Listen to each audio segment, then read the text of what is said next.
Yung araw ho pala ay mag-grocery ako mga kamangyan at areho ay hindi ho para sa amin. Areho ay para sa mga mababait naming kapitbahay. Bali kada buwan ho ay may dalawa kaming pamilya na inabigyan ng grocery para makatulong naman ho kahit sa simpleng paraan man lang. Lagi ko kasi sinasabi dati mga kamangyan na once i-bless ako ni Lord, pangako na magiging blessing din ako sa iba.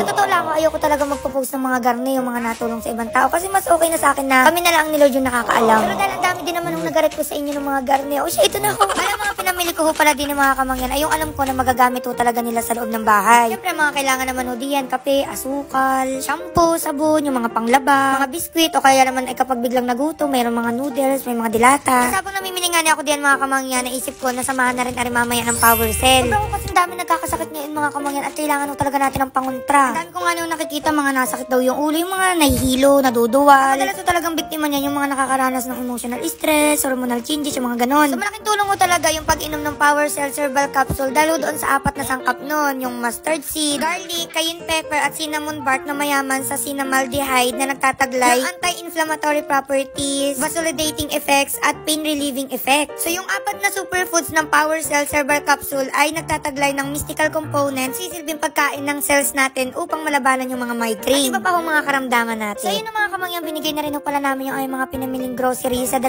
pamilya ho din sa aming barangay. So nakakatabaho talaga ng puso yung kanilang mga reaction. So yun, sana marami pa rin ho tayong matulungan. Ay for the go!